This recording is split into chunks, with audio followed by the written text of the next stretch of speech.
गई है। केंद्रीय गृह मंत्री एवं सहकारिता मंत्री अमित शाह शनिवार को हरिद्वार में जन जन की सरकार 4 साल बेमिसाल कार्यक्रम में करेंगे प्रतिभाग। कार्यक्रम को लेकर शासन प्रशासन की सभी तैयारियां पूर्ण। श्री अमित शाह के स्वागत के लिए सज संवर रहा है हरिद्वार शहर। मुख्यमंत्री ने शुक्रवार को फिर हरिद्वार का भ्रमण कर इस विराट आयोजन की तैयारियों का जायजा लिया। केंद्रीय गृह एवं सहकारिता मंत्री श्री अमित शाह शनिवार 7 मार्च हरिद्वार में आयोजित कार्यक्रम जन जन की सरकार 4 साल बेमिसाल में प्रतिभाग करेंगे। इस कार्यक्रम को लेकर शासन प्रशासन द्वारा सभी तैयारियां पूरी कर ली गई है और श्री अमित शाह के भव्य स्वागत के लिए कार्यक्रम स्थल बैरागी कैंप के साथ हरिद्वार शहर को सजाया संवारा जा रहा है। मुख्यमंत्री श्री पुष्कर सिंह धामी ने शुक्रवार को फिर हरिद्वार का भ्रमण कर इस विराट आयोजन की तैयारियों का जायजा लिया और अधिकारियों को आवश्यक दिशा निर्देश दिए।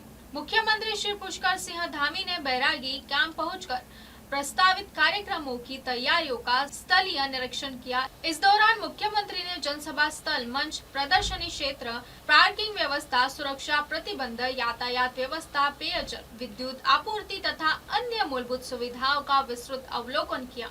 उन्होंने अधिकारियों से कार्यक्रम की रूपरेखा और व्यवस्थाओं के संबंध में जानकारी प्राप्त करते हुए निर्देशित किया कि कार्यक्रम के सुव्यवस्थित एवं सुचारू आयोजन के लिए सभी तैयारियों का वरिष्ठ अधिकारी भली भांति परीक्षण कर ले। उन्होंने आमजन की सुविधाओं का विशेष ध्यान रखने के लिए भी निर्देश दिए हैं। निर्धारित कार्यक्रम के अनुसार केंद्रीय गृह एवं सहकारिता मंत्री श्री अमित शाह शनिवार को हरिद्वार के बैरागी कैंप में राज्य सरकार के 4 वर्ष पूर्ण होने के उपलक्ष्य में आयोजित जनसभा को संबोधित करेंगे। साथ ही राज्य सरकार की उपलब्धियों पर आधारित विकास प्रदर्शनी तथा नई न्याय संहिताओं पर केंद्रीय राज्य स्तरीय प्रदर्शनी का भी उद्घाटन करेंगे। इस अवसर पर श्री शाह राज्य के विकास से जुड़ी अनेक महत्वपूर्ण परियोजनाओं का लोकार्पण और शिलान्यास भी करेंगे। सीएम साहब अमित शाह जी आ रहे हैं, इसको लेकर क्या तैयारी है? माननीय अमित शाह जी के कल की जनसभा को लेकर सभी तैयारियां यहाँ पर पूरी हो गई है और जनता में, आम नागरिकों में काफी भीड़ है और हरिद्वार में बहुत जोश है और बड़ी संख्या में आएंगे। ऐतिहासिक रैली होगी। इसके साथ साथ यहाँ पर 2 बड़ी प्रदर्शनियां भी यहाँ पर लगाई गई है। एक भारत सरकार ने जो 3 नई संहिताएं जो लोगों की सुरक्षा के लिए, लोगों के कठिनाई कम हो, सुगम हो, उनके लिए सारी चीज़ें आसान हो, न्याय उनको जल्दी मिले, उसके लिए जो प्रावधान किए गए हैं उसकी भी प्रदर्शनी लगाई गई है। उसका एक पूरा डेमो यहाँ पर होगा।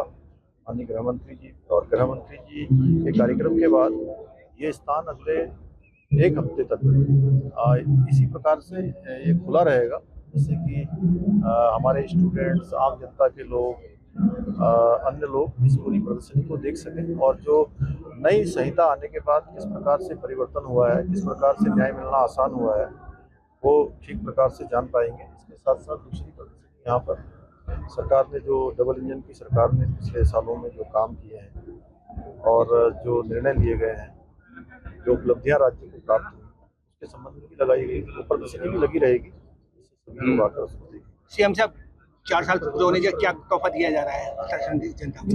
उत्तराखंड की जनता को हम लोग लगातार ये प्रयास कर रहे हैं कि हमारा एक एक पल और एक एक क्षण उत्तराखंड की जनता को समर्पित हो। आज उत्तराखंड बहुत सारे मामलों में देश के अग्रणी राज्यों की सूची में आ गया है। राज्य के अंदर 1000 से ज़्यादा स्टार्टअप्स अभी काम कर रहे हैं। 20,000 से ज़्यादा MSME के नए जो उद्योग स्थापित हुए हैं। SDG इंडेक्स में हमारा राज्य पूरे देश के अंदर पहले स्थान पर आया है। UCC लागू करने वाला हमारा राज्य उत्तराखंड पूरे देश के अंदर पहला राज्य बना है। फाइनेंशियल मैनेजमेंट अच्छा डिसिप्लिन बनाने के एवज में भारत सरकार के द्वारा हमको अभी 350 करोड़ रुपए की धनराशि से प्रोत्साहन राशि हमको दी गई है। इसी प्रकार से बहुत सारे विषयों में, चाहे वो पर्यटन का क्षेत्र हो, फिल्म का क्षेत्र हो, मत्स्य पालन का क्षेत्र हो, कृषि का क्षेत्र हो, खनन का सेक्टर हो, अनेक सेक्टरों में आज हमारे राज्य की गिनती देश के अग्रणी राज्यों में होने लगी। हमारा संकल्प है माननीय प्रधानमंत्री जी ने जो बाबा केदार के धाम से हम सब उत्तराखंड वासियों को संबोधित करते हुए कहा था, ये दशक उत्तराखंड का होगा, हम सबको मिलकर उत्तराखंड का दशक बनाना है। कुछ प्रमाण पत्र भी दिए जाने इस कार्यक्रम में। देखिए, जो भारत सरकार ने माननीय प्रधानमंत्री जी के नेतृत्व में CAA का कानून जो अफगानिस्तान में, बांग्लादेश में, पाकिस्तान में हिंदू सिख और ऐसे भाई जो वहाँ से यहाँ पर आकर जिन्होंने शरण ली है, शरणार्थी हैं, उन सभी को नागरिकता दी जा रही है देश के अंदर। यहाँ भी लगभग 150 के लगभग लोग हैं जिनको नागरिकता दी गई है। यहाँ पर प्रमाण पत्र आज से 4 धाम यात्रा को रिपोर्टर पीयूष वालिया। छोटी सी रुकावट फिर वही रफ्तार।